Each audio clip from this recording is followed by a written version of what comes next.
buenas tardes, distinguidos amigos y hermanos que están hace 20 años sintonizando el programa Comunicando el Evangelio por la vía de este canal. Damos la más cordial bienvenida a nuestro hermano Mauricio Muñoz y nuestro hermano Humberto Méndez, que desde el año pasado también se incorporó el segundo semestre a este panel. Estaba antes acompañando acá a su esposa, la hermana Roxana, pero está trabajando ella, ¿verdad? Con las hermanas el tercer martes de cada mes, con las hermanas, ¿verdad? Haciendo ahí la dupla fuerte, las hermanas ahí, ¿verdad? Compartiendo la palabra. Así que es un privilegio, un gusto tenerlo, hermanos, juntarnos otra vez, después de algunas cortas vacaciones, algunos empezándolas, otros ya concluyéndolas. Así que vamos a dar inicio y yo quisiera que mi hermano Mauricio tuviera un momento de oración para que Dios nos dirigiese y después vamos a ir compartiendo qué es lo que vamos a hacer en esta tarde de este verano que hasta aquí se ha mantenido. Hermano Amén. Mauricio. Amén. Te damos gracias, Padre, porque nos das el privilegio de poder honrar tu nombre, Señor, el poder reunirnos, Señor, no físicamente, pero sí poder estar unidos en un mismo espíritu, en un mismo sentir, Señor. Gracias por este espacio brindado a través de la televisión y que hoy día también puede llegar a muchas personas mediante las redes sociales, Señor. Gracias, Padre, también por lo que vamos a abordar en esta hora, que no sea solamente palabras nuestras, Amén. Sino que el sustrato, el sustento está basado en tu palabra. Gracias, Señor. Permite que quienes puedan estar viendo esta transmisión pongan oído atento Amén. a lo que va a ser entregado, Señor. Nos disponemos en tus manos y agradecidos por este privilegio. En el nombre de Jesús. Amén. Amén. Siempre hemos dicho que nuestro principal propósito es hablar acerca del Señor Jesucristo. No tenemos otro mensaje que no sea el de relevar ese nombre glorioso del Señor Jesucristo. Hermano Humberto, un saludo. ¿Cómo está usted? ¿Cómo se encuentra en su nuevo lugar ahí de Nercón Alto? Bueno, hermano, felices, agradecidos por Dios, con Dios, pues principalmente por la bendición que nos dio de poder tener nuestro hogar acá y que esté en un lugar tan hermoso, tan privilegiado. Tenemos una vista maravillosa, tenemos buenos vecinos, que son como familia, ya tenemos papas, tenemos pollos, nuestros perros están felices, nuestros gatos, nuestros loros, entonces estamos Tiene un muy zoológico, agradecidos. hermano, ¿eh? Sí, tenemos una pequeña arca acá, un santuario. El Noé del siglo XXI. Sí. Eso, qué bueno, qué bueno. Pero acá entran todos los animales operados y castrados. Acá no lo reproducen. Ya. No lo vayan a tener problema por ahí. No. Con ciertos personajes de estas leyes. Hermano Sí. Mauricio, ¿cómo está? Solitario parece que está usted, ¿ah? Bueno, en primer lugar, agradecido al Señor. Solitario me lleva el viento, dice. ¿Ah? Sí. En primer lugar, agradecido al Señor por la misericordia, por el amor que tiene hacia nuestras vidas.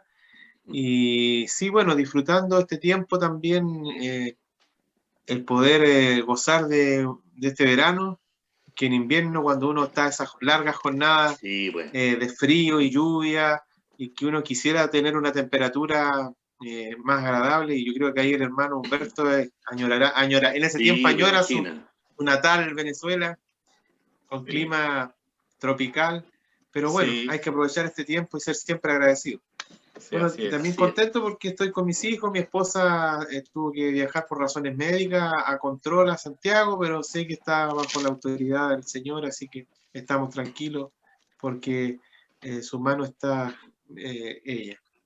Así que bien, pues hermano, y contento porque estoy laborando, estoy con este tiempo igual, así que el Señor es el que abre puertas. Amén, gloria a Dios. Bueno, como dice el dicho, se la echó el win. Después le vamos a explicar al hermano Humberto qué significa aquello. Nos puede traer problemas colaterales internacionales esa expresión, se la echó el win. Bien, hermano, después terminamos a conversar ese tema. Teníamos hoy día un tema bien importante, creo yo, acerca de el momento maravilloso, pero sin duda lleno de dudas para los discípulos, cuando Cristo, ¿no es cierto?, predice no tan solo su muerte, sino que también predice su resurrección. Quienes hemos tenido el privilegio de estar en esos lugares maravillosos donde sucedieron todos estos acontecimientos, podemos dar fe, ¿verdad?, que son lugares espectaculares y nos remontamos 2000 y tantos años atrás. Imaginamos ese momento en que el Señor Jesucristo está frente a los discípulos para dar una noticia que obviamente ellos no comprenderán inicialmente hasta que el Espíritu realmente les revele en su corazón esta parte tan vital de la vida humana de Cristo, cuando Él predice no tan solo su muerte, sino su resurrección. Voy a darle lectura a los dos primeros textos para que estemos compartiendo. Yo decía tras bambalina que vamos a compartir los tres textos, ¿verdad? 3 versículos del capítulo 9 de San Marcos. Retomamos Marcos en enero, ¿verdad? Habíamos descansado un poquitito en diciembre, tocando el tema de Navidad, señalando algunos alcances acerca de aquello. Y ahora vamos a ver, como dije ya anteriormente, este tema, el versículo 30 del 9, capítulo 9, del 30 al 32. Después dejaremos a nuestro hermano Humberto Méndez que nos ilustre acerca de una ciudad importante que se señala acá en los próximos versículos del 33 al 37, que lleva por título La contienda acerca de quién sería el mayor.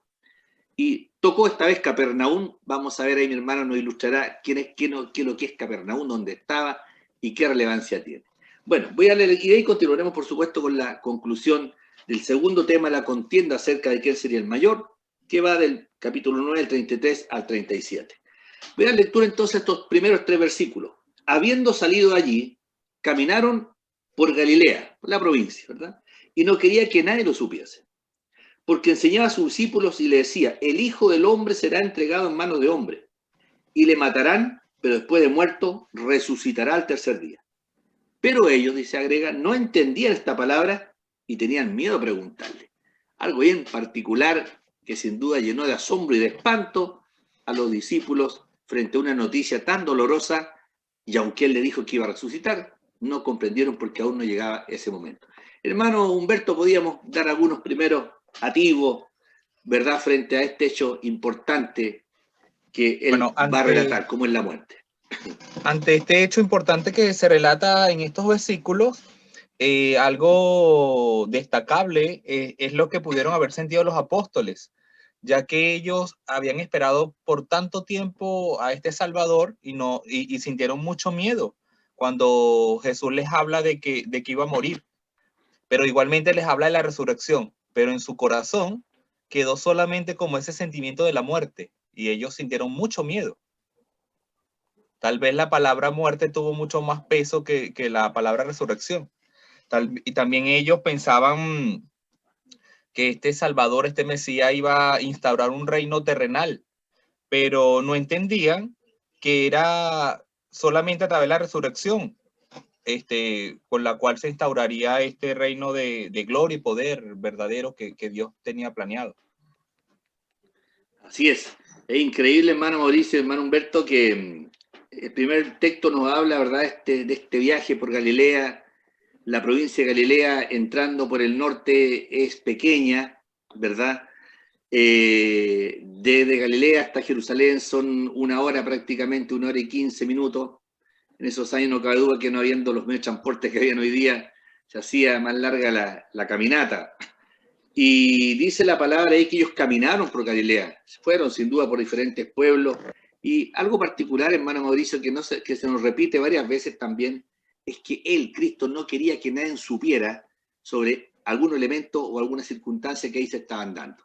¿Qué piensa usted sobre esta expresión del versículo 30?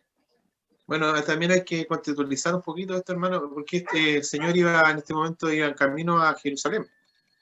Así es. Ya se había hecho un anuncio anterior de la obra, de la muerte. Yo creo que también este tema aquí, como señalaba el hermano Humberto inicialmente, quizás le causó este temor, como decía, esta intriga, más que nada, porque creo yo que los apóstoles esperaban la revelación mesiánica del Señor allá en Jerusalén, ¿cierto? Pero cuando él habla de su muerte, es porque él venía a cumplir un propósito determinado. Anteriormente ya, yo creo, desde la creación, porque sabemos que el Señor, nuestro Señor Jesucristo, es parte de la Trinidad, es Dios mismo, ¿cierto? Hecho carne. Amén, amén. Acá, que habitó entre nosotros, como dice su palabra, y vimos su gloria como el unigénito Hijo de Dios, ¿cierto? Obviamente el hecho de que él anunciara su muerte, él iba a completar la obra de salvación a favor de la humanidad.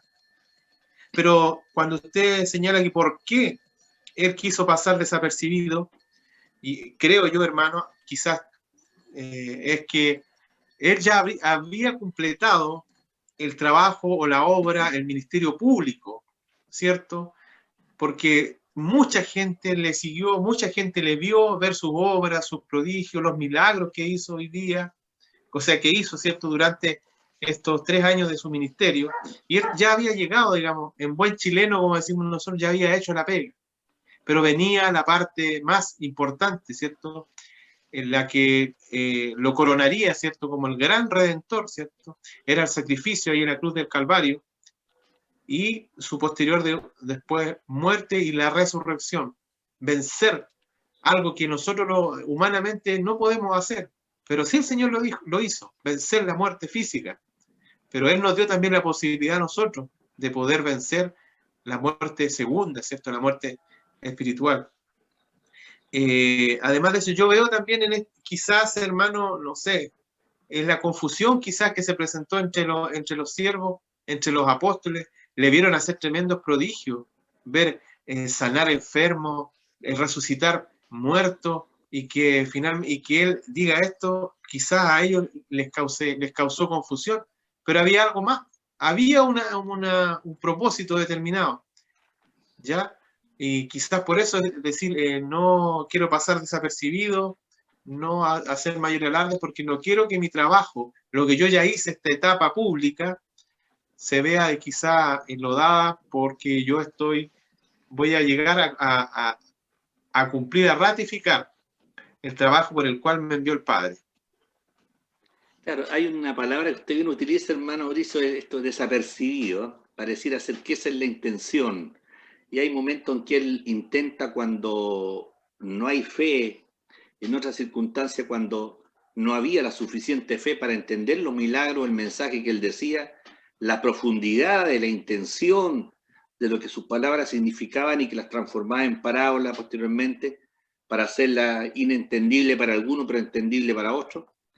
Y también el momento, como mencionan ustedes muy bien, el momento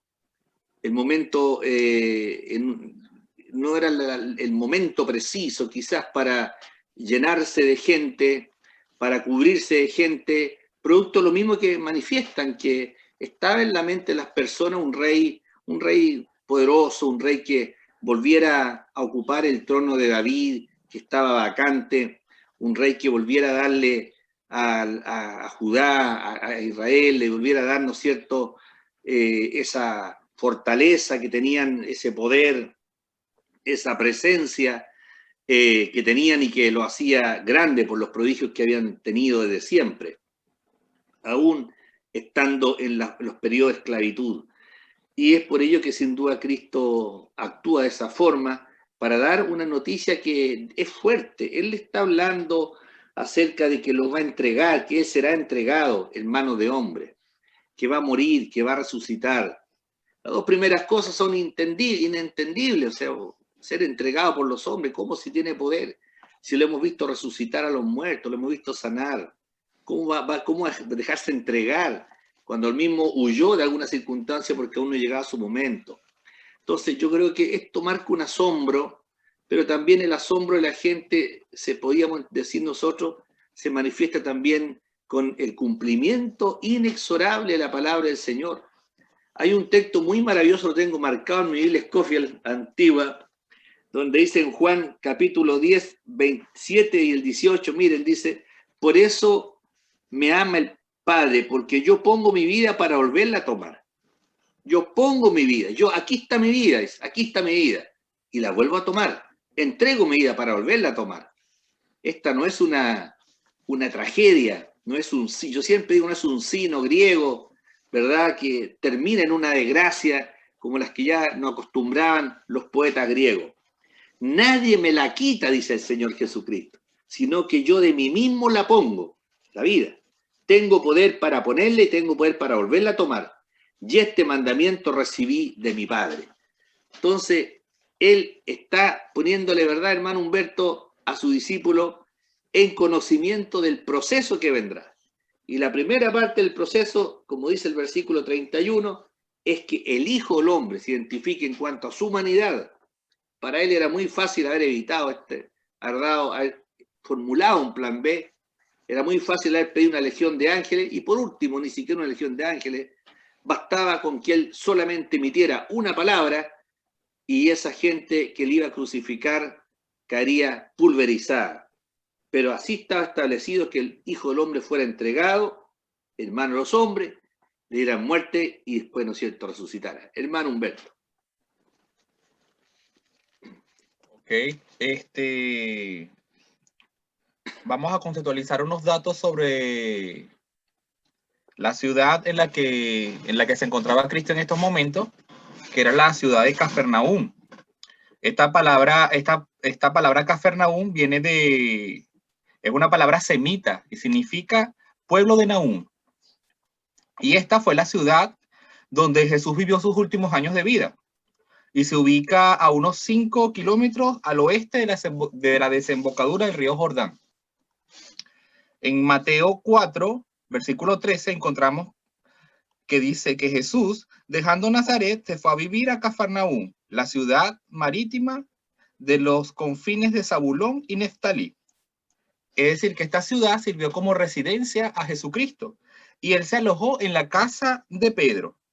Y por eso la casa de Pedro fue convertida en la primera iglesia.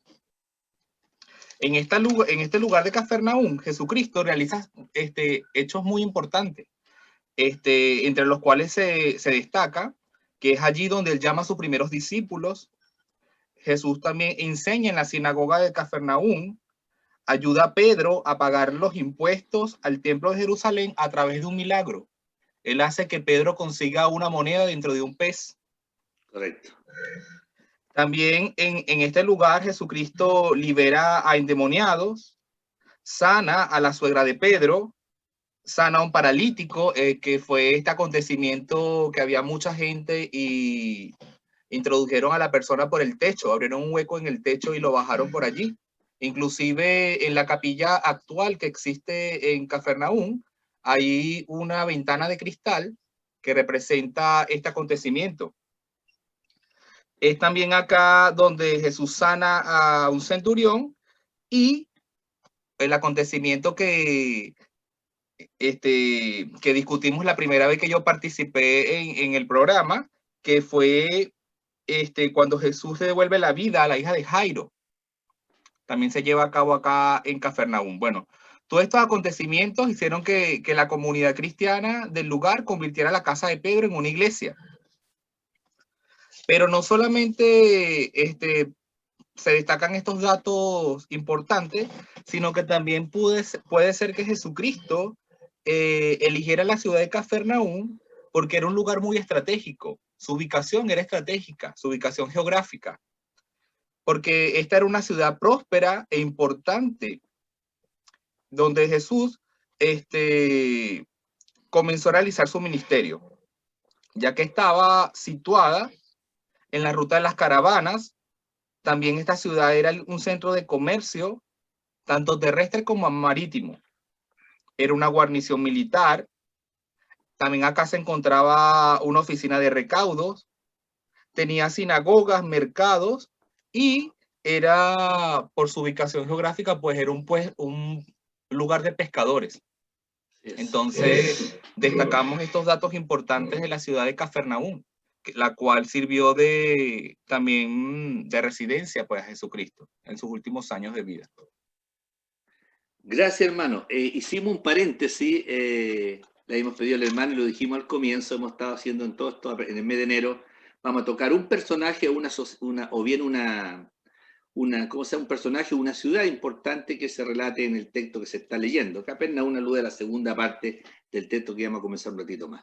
Gracias, hermano, por esta información relevante de esa ciudad tan particular, ¿verdad?, que para Cristo tuvo un significado también altamente relevante.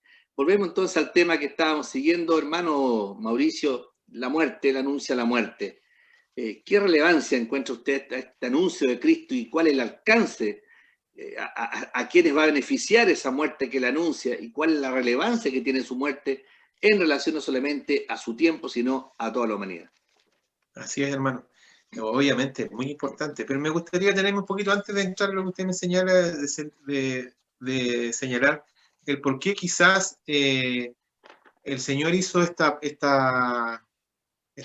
no sé, el pasar desapercibido para poder, para que sus discípulos fuesen instruidos sobre el hecho de lo que se venía, el hecho de la cruz y las lecciones de las cuales surgirían. ¿Qué quiero decir con esto? Porque después de su resurrección, ellos mismos debían tener las condiciones para poder enseñar respecto a esto, ¿cierto? A lo que significaría el sacrificio y la resurrección posterior, ¿ya? Obviamente, como señala la humanidad entera, y de los cuales nosotros, por gracia y misericordia del Señor, alcanzamos salvación, y espero que aquellos que están viendo y que vean este mensaje, este programa Comunicando el Evangelio, puedan entender que esa salvación está ahí al alcance de cualquiera, está a la mano. Y le puedo decir a usted amigo, a usted amiga, hermano que está mirando este programa, que pueda entender que hoy día mismo en el lugar donde usted se encuentra, si se arrepiente, si confiesa sus pecados, el Señor es fiel y justo para perdonarnos, dice su palabra, y limpiarnos de toda maldad. Porque ya la obra está completa, fue hecha, no es necesario hacer otro sacrificio. Por lo tanto, es en los beneficios posteriores. O sea, qué mayor muestra de amor el poder entregarse por quienes éramos en algún momento, o fuimos o hasta el día de hoy declarados enemigos a causa del pecado. Y gracias al Señor, el Padre, ¿cierto?, nos mira a través del Señor Jesucristo, del momento que nosotros le servimos y le honramos como nuestro Salvador personal. Es maravilloso, porque en un nivel humano, desde otra perspectiva, podríamos también decir que fue Dios mismo que entregó a su propio Hijo de acuerdo a un plan divino trazado desde la eternidad. Esto no fue algo así que en algún momento el Señor durante sus 3 años de ministerio dijo, voy a culminar con esto, fue una cosa planificada durante este periodo breve. No, estaba dentro de los planes del Señor. Así es. ¿Ya? Como en Romanos 8:32 dice, el que no escatimó ni a su propio Hijo, sino que lo entregó por todos nosotros, ¿cómo no nos dará también con él todas las cosas? Y también en Hechos 2:23 dice, a este, entregado por él, por determinado consejo y anticipado conocimiento de Dios, pretendéis y matasteis por manos de inicuos, crucificándole. Por lo tanto, el Señor tenía una labor importante y que debía ser completada. Y por eso cuando estaba ahí en la cruz, cuando dijo el Señor, consumado es porque ya el trabajo había sido hecho por completo, hermanos. Es fuerte la propuesta de Dios, ¿verdad? El único medio para poder resolver el problema del pecado del ser humano era la muerte de su Hijo. Yo creo que para muchos resulta incomprensible este hecho, este suceso. Para el que no tiene fe, el que no tiene esperanza, es tan solo una historia más dentro de las tantas historias que pululan en la historia de la humanidad, de las anécdotas, de los hechos anecdóticos. Pero aquí tenemos un plan, bien dice mi hermano, un plan potente, un plan divino, un plan majestuoso que lo único que quiere es volver al hijo pródigo a la casa del Padre que lo ama y, ¿verdad?, inmerecidamente le otorga el perdón. Y qué maravilloso entender que Cristo, para él, fue tan claro el mensaje. Muchas veces hemos estado estudiando, hermano, en nuestra instancia, con nuestro hermano, el vaciamiento de Cristo. Ese vaciamiento que está ahí en Filipenses cuando dice que él se vació. Entonces, yo empecé a estudiar un mes atrás, ese asuntito, he escuchado muchas veces, lo entendía, pero qué interesante cuando uno entiende que ese vaciamiento significa que Jesús, cuando dice que se despojó, ¿verdad?, para morir, se despojó totalmente, 100%, se despojó todo, en todo sentido, para vaciarse y permitir que la voluntad de Dios fuera hecha en él. No quedó ni un centímetro, ni un gramo de voluntad propia, sino que la voluntad expresa del Padre fuese la que se radicara en su vida, ¿verdad?, humana, en su humanidad. No olvidemos que Jesús es esencialmente Dios y es esencialmente hombre. Y qué interesante que este Cristo, que tenía poder para haber dado una vuelta, para haber presentado otra alternativa, y el Padre lo había aceptado. Pero mi palabra, dijo, y mi comida es que haga la voluntad de mi Padre que está en los cielos. En todo momento pesaba maravillosa, tiernamente, obedientemente, la voluntad del Padre sobre la del Hijo. Y Él voluntariamente viene a darnos ese amor inmerecido, ese perdón inmerecido que no tenía el hombre, ¿no es cierto?, ningún elemento para haber agradado al Padre y haber completado ese cuadro de justicia, porque Dios es amor, pero también es justo. Por lo tanto, Dios con el amor no puede pasar por alto el pecado, pero la justicia de Dios también no puede ser eliminada por el amor. Y la única forma entonces de poder obviar ese problema era sacrificando ese Cordero Pascual que anuncia su muerte, hermano Humberto. Sí. Bueno, en relación a lo que acabamos de leer y reflexionar en esto, yo destaqué que bueno, que en esto Dios hablaba de Jesús en este momento, nos hablaba de cuál es la verdadera dignidad que debe buscar el ser humano. No hablaba de una dignidad terrenal, sino que nos hablaba de una dignidad que está en la humildad y en la santidad. Nos habla de que no debemos ser reconocidos por nuestros actos, sino que debemos ser reconocidos por nuestra humildad, como el ejemplo que Él nos vino a dar acá a nosotros, en la tierra.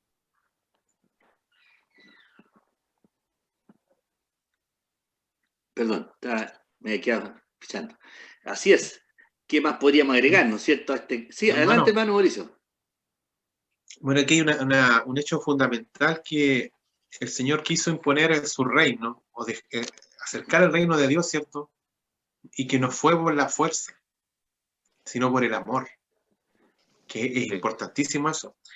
Porque si uno lo lleva al contexto local o a nivel global, por llamarlo de alguna manera, cuando llega un régimen totalitario, ¿cierto?, y quiere imponerse, lo hace por la fuerza. Sí. Y obviamente muchas de las personas y de los gobernados en ese momento van a estar sometidos a por temor, por el imperio de la fuerza, ¿cierto? Ahí que se le impone. El Señor de ninguna manera lo quiso hacer así, porque sabemos la autoridad, el poder absoluto que tiene el Señor sobre nosotros. Así es. ¿Ya? Pero Él lo hizo de manera distinta, lo hizo por amor, ¿ya? Así es. Y atacar donde está el problema del hombre, que está en el corazón, que allí está el gran problema. Entonces, este es el increíble amor de Dios, ¿cierto? Un amor inconmensurable, ¿cierto? Que es capaz de entregar el Señor, Dios mismo, a su propio Hijo, ¿cierto? Para salvar a los que finalmente éramos considerados sus enemigos como a consecuencia del pecado. Sabemos que el Señor no tolera el pecado, porque el Señor es santo, y la Biblia dice que no solamente es santo, sino que es 3 veces santo. Así es. Claro. Eso, hermano. Bueno, ¿qué más podríamos ir acerca de este proceso de la muerte que fue programado desde el comienzo, de antes de la fundación del mundo?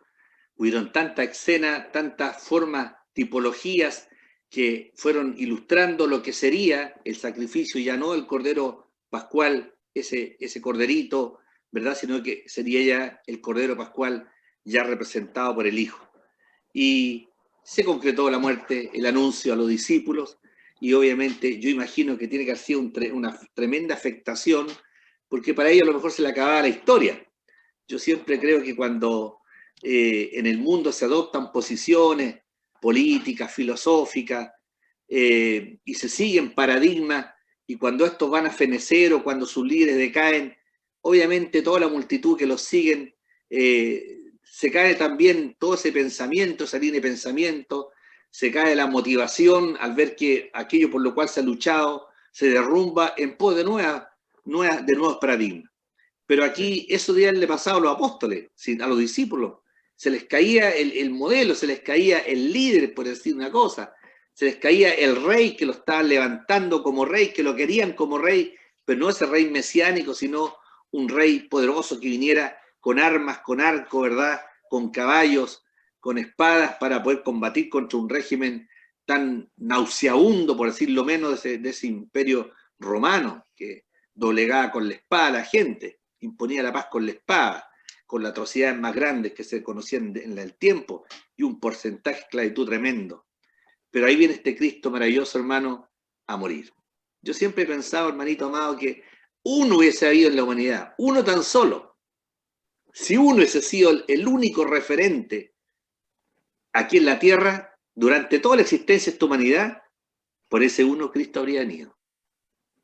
El corazón, el amor tan inmerecido, el amor tan grande de Dios en nosotros, hace que Dios, ¿verdad?, le dé una oportunidad al hombre para que en la muerte de Cristo, ¿verdad?, él también muera.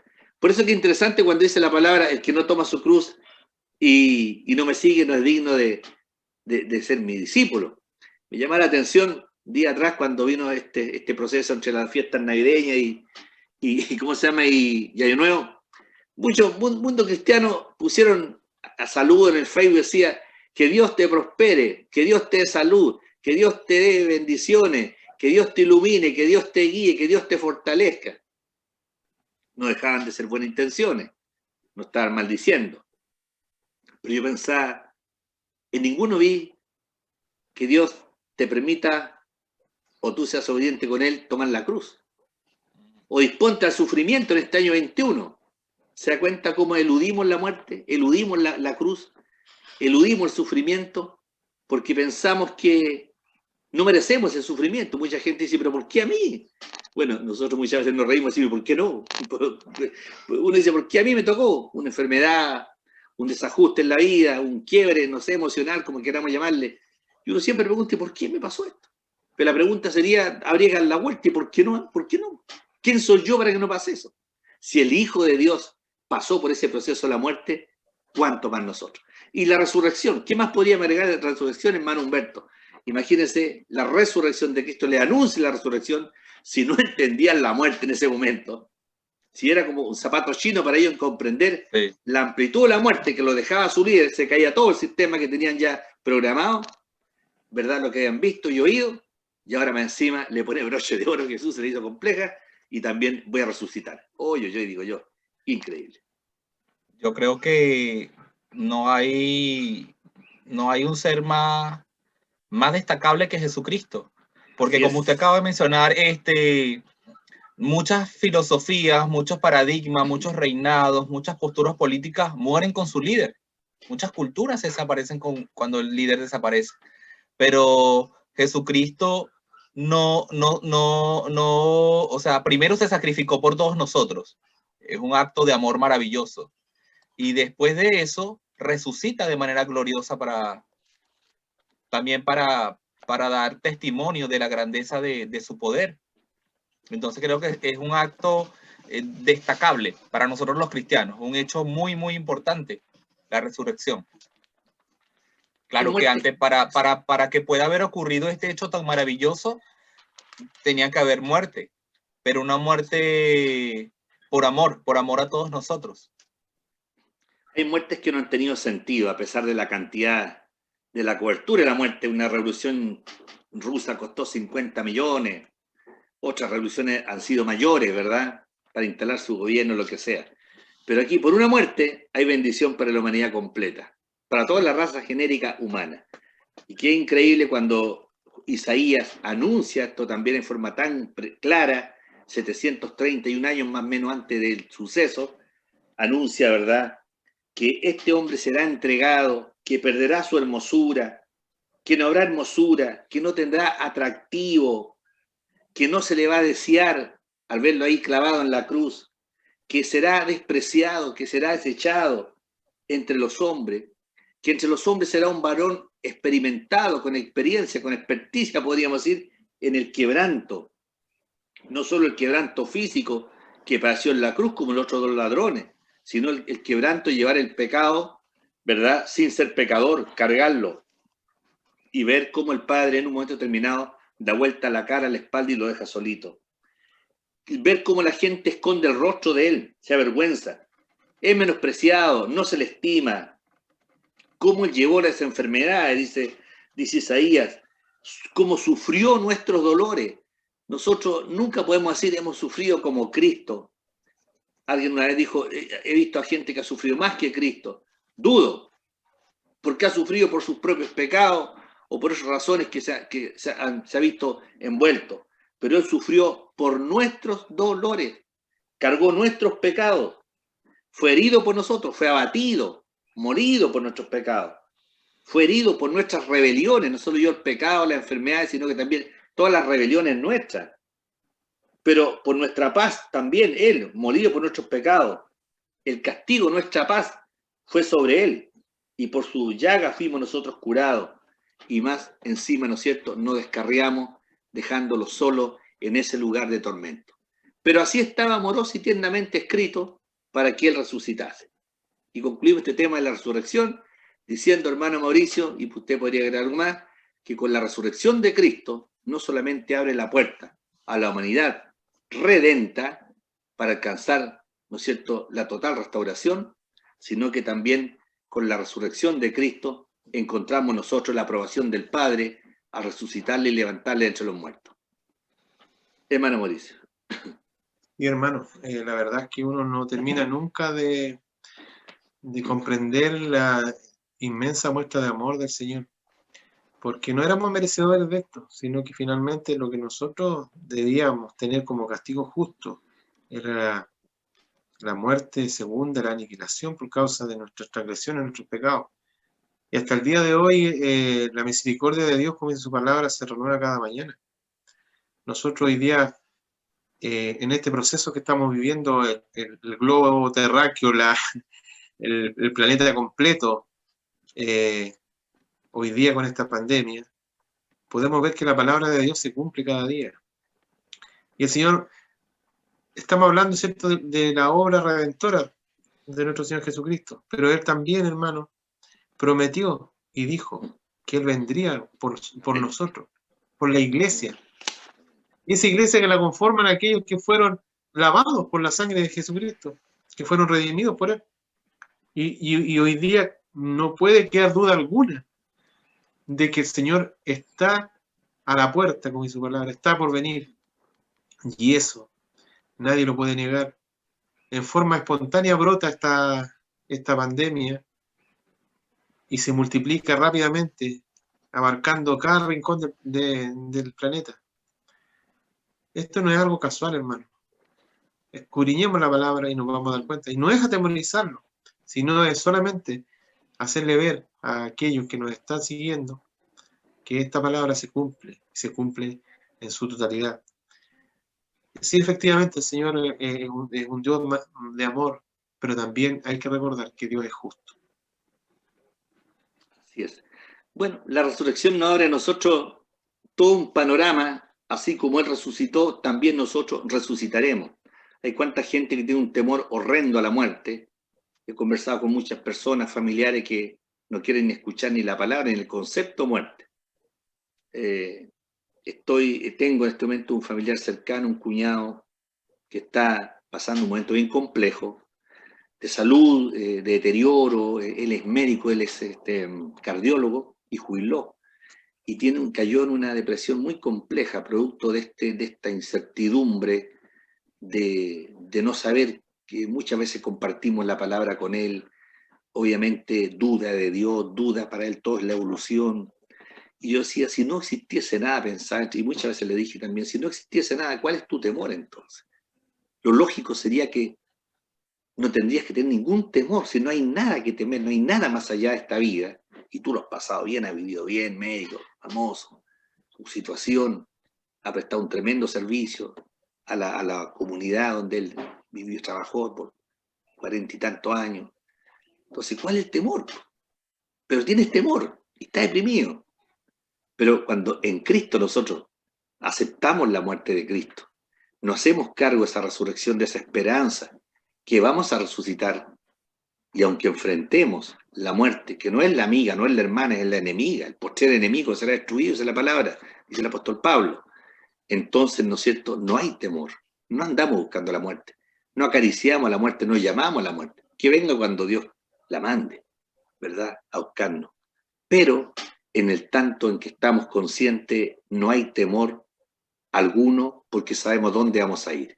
Y sabemos que este Cristo no fue tan solo un paladín, no fue solamente un rey, no fue solamente un profeta más, un mecenas más, sino que fue el redentor de la humanidad, el Salvador, el Señor y Salvador de la humanidad. Y así como murió y demostró que resucitó, Dios confirmando que era su Hijo en el cual tenía plena complacencia, así también nosotros un día nos levantaremos y la muerte será absorbida, porque hay vida en Cristo Jesús. La segunda parte nos habla de otro aspecto muy importante. Y llegó a Capernaum y cuando estuvo en casa, nos quedan 15 minutos, le preguntó, ¿qué disputabais entre vosotros en el camino? Mas ellos callaron. Habían quedado perplejos por la denuncia de Cristo. Y ahora más encima, dice, Cristo le dice, ¿por qué callaron ustedes? Porque en el camino habían disputado entre sí quién había sido el mayor. Una vez que salen de la perplejidad de la muerte, de la entrega, la muerte y la resurrección, verso 33, entonces, ¿no es cierto?, ellos vienen discutiendo entre los 12 cuál iba a ser el mayor, el que iba a estar más cercano a él. Entonces se sentó y llamó a los dos y les dijo, si alguno quiere ser el primero, será el postero de todos y el servidor de todos. Y tomó a un niño y lo puso en medio de ellos y tomándole en sus manos, lo abrazó en su brazo, le dijo, el que recibe en mi nombre a un niño como este, me recibe a mí, y el que a mí me recibe, no me recibe a mí, sino al que me envió. Hermano Humberto, un maravilloso texto que podríamos agregar aquí, que podríamos comentar. Y siempre esta analogía ha sido, esta parábola que Cristo presenta acá en este capítulo, que dice, tomó al niño y lo puso en medio de ellos y tomándole los brazos le dijo, el que recibe en mi nombre a un niño como este, me recibe a mí, y el que me recibe a mí, recibe al que me envió. Cuando Jesús habla a sus apóstoles y le hace la referencia de este niño, yo creo que él hacía mención a que primero, que así como los niños dependen de sus padres, nosotros siempre debemos depender de nuestro Padre Celestial. Y que los niños confían plenamente en sus padres, en que ellos suplirán todas sus necesidades. Y Jesús les hacía referencia a que si ellos tienen el corazón como un niño, deben de confiar plenamente en su palabra. Y si confían en él, confían en la palabra de Dios. Entonces creo que estaba dando como una enseñanza a través de la actitud de los niños. Qué increíble, porque imagínense, ellos venían disputando entre ellos, cosa tan común muchas veces entre nosotros los seres humanos. ¿Quién va a ser el mayor de nosotros? Juan, quizás Pedro y Jacob dirían, bueno, nosotros pertenecemos al círculo íntimo de Jesús, por lo tanto vamos a estar arriba. Cuando llegue el momento seremos más reconocidos. En el fondo lo que ellos pedían, la discusión de ellos era poder, reconocimiento, popularidad y acercamiento hacia un premio mayor. Podríamos hacer 4 cosas. Tal vez también ellos se destacaban entre ellos mismos por las cualidades de madurez y de edad. El que tenga más edad, el que tenga más cualidades de madurez, el que asuma más responsabilidad. Pero resulta que las características que nos acercan a Cristo son las de un niño, no son las de un hombre. Así es, claro. Actualmente participé en a la semana pasada, una escuela de verano, y decía que una de las reflexiones que mencionaba es que el hombre, la mujer, porque ahora se habla los dos términos, el ser humano, siempre está buscando ser más de lo que es, ser más de su propia naturaleza. Y resulta que no es todo aquello que buscamos lo que en este caso, lo que nos acerca a Dios, no, es la simpleza, la humildad, la sencillez. Entonces, creo que cuando buscamos ser más de lo que ya somos, nos alejamos más de Dios. Es tan interesante notarlo, gracias hermano, lo que hay en el corazón, porque imagínense, estos eran hombres que estaban apegaditos al Señor Jesucristo. Participaban con él, estaban siendo preparados en el mejor instituto teológico, en el mejor seminario, bajo los pies del maestro de maestros. Imagínense, Dios mismo. Y no obstante, en sus corazones abrigaban también intereses personales. Estos intereses que afloran, que a algunos se nos notan más, otros se nos notan menos. Esta falsa humildad que muchas veces demostramos, nos ponemos caretas, como los griegos ponían caretas para dar distintas expresiones en la cara. A veces escondemos nosotros nuestra ¿cómo podríamos decirlo? Nuestra arrogancia bajo una careta de humildad. Actuamos, nos posesionamos, miramos, hablamos, escondiendo lo que realmente tiene nuestro corazón para pasar desapercibido, ¿verdad? Y ser creíble. Y ellos obviamente albergaban también estos sentimientos, eran personas humanas, independientemente que estaban con el Rey de Reyes. El poder sobre Israel, el poder sobre su gente, el poder sobre la humanidad, ¿por qué no? No sé si pensaban en el alcance que esto tendría, yo creo que no. El reconocimiento, mira, anduvo con Jesucristo, aunque después le iban a negar y iban a arrancar. La popularidad que esto les daba a ellos, viniendo de Galilea, como alguien dijo, qué bueno poder en Galilea, no había nada bueno. Es como decir, el último pueblecito que aquí no suma ni resta. Entonces, y ahora estaba la oportunidad de estar con el rabino. Pero sin embargo, ¿no es cierto?, le da, hermano Mauricio, una tremenda lección al decirle que los últimos serán los primeros. Sí, hermano, es importante señalar que los valores de Cristo no son los valores de este mundo. O sea, son totalmente opuestos. Bueno, el Señor enseñó siempre que para poder llegar a la plenitud de vida, uno debía negarse a sí mismo. Y de hecho acá en la palabra lo dice. Veamos en Marco, pero en el capítulo 8, en el verso 34. Dice, llamando a la gente y a sus discípulos, perdón, tengo la palabra aquí, la saca. Y llamando a la gente y a sus discípulos les dijo, si alguno quiere venir en pos de mí, niéguese a sí mismo y tome su cruz y síganme. Negarse a sí mismo, o sea, es despojarse. Es saber que el que está al lado mío está primero. O sea, amar a tu prójimo como a ti mismo. Por lo tanto, nosotros necesitamos guiarnos, no los cristianos, por los valores que el mundo nos impone. Que el que tiene más, el más famoso, que acumula más riqueza. Nosotros estamos llamados a servir en amor por aquellos que necesitan al Señor. Por lo tanto, una gran persona es aquella que sirve a los demás, sí, que es contrario al mundo. Lo primero es que el mundo generalmente nos resalta y se nos dice para ser exitoso es cuánto tiene, cuánto has acumulado. Pero nosotros lo que debemos llevar como propuesta distinto es decir que nosotros nos negamos, como dice aquí la palabra que acabamos de leer, nos negamos a nuestra propia existencia para tomar la cruz de Cristo y seguirle a Él. En estos momentos nuestra sociedad actual ocupa mucho la palabra empoderamiento, que algo no es algo nuevo, reciente, pero se viene dando, viene sonando hace tiempo.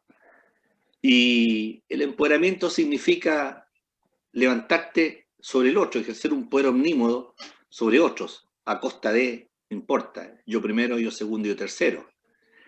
Y Cristo no actuó así. Siendo el Hijo de Dios, tenía todos los atributos para haberse empoderado y haber pasado la planadora, no lo hizo así. Recuerdo cuando Él le dice, yo no he venido a ser servido, vine a servir. ¿Quién es más importante en un matrimonio, en una fiesta, una boda? ¿El que está sentado y le sirven o el que sirve? Sin duda, el que está sentado y le sirven. Pues bien, le dice, yo no he venido así a ser servido, sino a servir. Y él aquí toma el ejemplo tan maravilloso de un niño, de un infante, porque el infante, el niño, bueno, ahora están tan avispados los cabros chicos, tan agrandados que uno de repente se asombra de ver la rapidez, ¿verdad? Y que uno dice, parecía ser que antes el pecado se originaba o se manifestaba a más largo plazo, pero ahora un niño a veces dice cosas que son tan peligrosas como la de un adulto, un 4 o 5 años, cosas con conocimiento de causa, pareciera ser si tienen la experiencia. Hay algo adentro que lo genera, ¿verdad? Como un explosivo, un carburante, y lo hace mostrar conductas realmente equívocas de un hombre egoísta, centrista. Pero aquí el Señor Jesucristo nos indica, ¿verdad?, algo tan diferente, algo tan distinto, de que así no cabe duda que le dice a los discípulos, y parafraseamos un poco, ustedes no disputen quién de ustedes va a ser el primero. Imagino la vergüenza que tienen que haber tenido, porque estaban cavilando, y Jesucristo no lo estaba escuchando, pero sabía, porque Él ve el corazón, y sabía lo que maquinaban sus mentes, y lo que su alma más intrínseca estaba anhelando. No obstante, ¿no es cierto?, los reprende, y les hace estas preguntas, y esta comparación que sin duda les tiene que haber hecho pensar mucho. Si tiramos rayas para la suma, no tienen que haber salido muy bien parados los discípulos ese día, como tanta otra. Y como nosotros a veces no salimos tampoco bien parados, a pesar de los años que llevamos en el Evangelio, que no constituyen grado, ni experiencia en esto. La experiencia no me hace experticia en el Evangelio, no me hace más santo, no es el camino. Pero qué increíble, porque aquí salieron, yo creo, un poquito complicados, primero no entendiendo que iba a ser entregado. ¿Cómo te vas a entregar?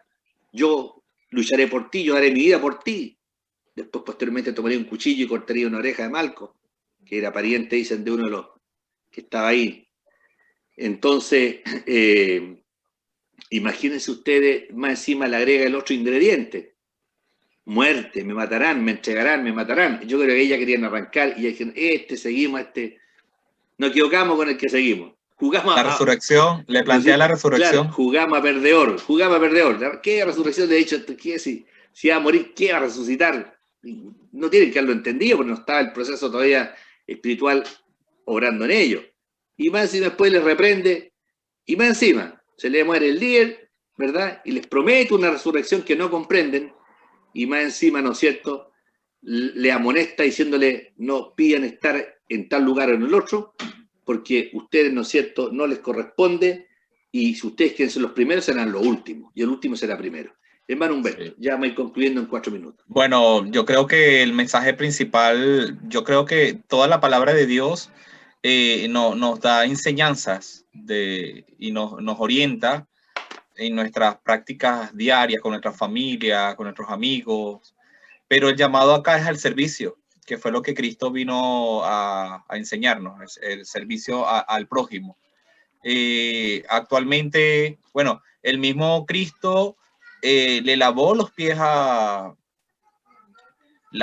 de otros, y ahora actualmente nosotros, por tener una profesión, por tener un puesto determinado en alguna empresa, en algún trabajo, pensamos que si nos mandan a hacer una función diferente a la que estamos haciendo, nos están humillando, nos están denigrando, y mucha gente renuncia a su puesto de trabajo porque le piden en algún momento que haga algo diferente a sus funciones. No estamos acostumbrados a servir, y estamos buscando siempre ser los primeros. Yo pienso que una de las cosas que ha dañado el mundo actualmente es eso, perder la humanidad, la humildad, y creer que debemos ser servidos. Porque la gente más arrogante se vuelve arrogante cuando se cree que debe ser servido y él no debe servir a los demás. Y que a veces pedirle que sirva es sentir que lo están humillando. Creo que esa es la reflexión principal. Reflexionar en el amor de Cristo, en el amor al prójimo y en el llamado a servir. A todos, no solamente a nuestra familia, servir a todos. Gracias. Nos cambiamos rápidamente a Pedro, pensando también en un referente en el texto en cuanto a la muerte y al sufrimiento de Cristo, porque también Cristo padeció una sola vez por los pecados, el justo por los injustos, para llevarnos a Dios, siendo a la verdad muerto en la carne, pero vivificado en el Espíritu. Quien, habiendo subido al cielo, está a la diestra de Dios, y a él están sujetos ángeles, autoridades y potestades. Y sobre este señor, hermano Mauricio, poderoso, es que tenemos que dar cuenta un día. Dice, por lo cual conviene la Escritura, he aquí pongo en Sión la principal piedra del ángulo, la escogida y preciosa, el que creyere en ella, en esa piedra que es Cristo, no será avergonzado. Pero para vosotros, pues, los que creen, Él es precioso, pero para los que no creen, la piedra que los edificadores desecharon ha venido a ser la cabeza del ángulo y piedra de tropiezo y roca que hace caer, porque tropiezan en la palabra, siendo desobedientes, a lo cual fueron también destinados. Hermano Mauricio, estamos concluyendo. Amén, hermano. Yo ansío ese momento, hermano, de cortarme con mi Redentor. Creo muchas veces, hermanos, que es importante repasar este tema y pensar que nosotros necesitamos encontrarlo. El Señor es un Dios de promesas y sus promesas son fieles y son verdaderas. Cada acontecimiento, cada hecho que estamos viendo a diario, dar cuenta de que estamos ahí. Vamos a ser llamados, dice como después el Señor vendrá como ladrón en la noche. En un abrir y cerrar de ojos, ¿cierto? Estaremos ahí. Amén, Dios. Y yo creo que no debemos cesar en eso, hermano, en pensar de que el Señor está allí y que muchos hoy día, en este egoísmo que recién decía mi hermano, en querer ser el primero y no recordar que nosotros somos llamados a servir, debemos dar cuenta del amor del Señor para que seamos esa luz y esa sal en la tierra que el Señor nos manda a hacer. Y que bueno, aquí en este pasaje uno puede entender que quizás en su condición humana los apóstoles no entendieron bien el mensaje, pero finalmente el Señor se lo raya y les dice claramente cuál es la actitud que debe tener un verdadero seguidor del Señor. Para ser el primero hay que ser el último. ¿Ah? Pero cuando uno lo entiende eso, cuando lo comprende, cuando uno no está en la mecánica, en la dinámica del mundo, cuando usted conoce a Jesucristo, todos sus paradigmas que tenía en algún momento, ¿cierto? Esa estructura que usted tenía se derrumba completamente. Y el Señor te hace eso que nosotros hablamos siempre y lo vemos a través de la Escritura, esa nueva criatura. Y cuando llega y el Señor te quita el velo de los ojos y te das cuenta de lo que has perdido, debes entender que vivir en Cristo es algo maravilloso, maravilloso, te llena, ¿ya? Porque todas esas cosas, esas aspiraciones que son válidas de alguna manera, pero vivir en función de aquellas, en lo material, en tratar de acumular más, sin dar para aquellos que necesitan, te puedes dar cuenta que tu vida al final no tiene sentido. Y es allí cuando tú conoces a Jesucristo te das cuenta que puedes encontrarle sentido a tu vida, el sentido absoluto. ¿Ah? Así que yo doy gracias al Señor una vez más, hermano, por poder compartir estos pasajes que son sencillos y fáciles de digerir, gracias a su Espíritu Santo que nos da este entendimiento. Así que alabo al Señor, porque amén, hermano. Nosotros cada día debemos mirar su cruz. Amén. Amén. Bueno, ya estamos concluyendo. Dios les bendiga, y nuestros amigos que nos están escuchando preferentemente, nuestro hermano, invitarles a que consideren esta palabra que ha sido entregada, este proceso de la muerte expiatoria de Cristo, esta muerte en beneficio de cada uno de los seres de la humanidad para tener vida eterna y acercarse al Padre. Y la muerte no concluye solamente con aquel proceso en Cristo, sino también con esa resurrección y su vuelta al cielo a interceder por cada uno de la raza humana y especialmente por aquellos que se dicen ser llamados hijos de Dios. Que Dios les bendiga grandemente, y si así Dios lo quiere, el próximo martes estaremos con ustedes, con otros hermanos. Dios les guarde. Amén. Hermanos, bendiciones, hermano Humberto, bendiciones, hermano Mauricio. Dios les guarde mucho y sea con nosotros y también con aquellas personas que están escuchando. Dios les bendiga. Dios les bendiga. Amén.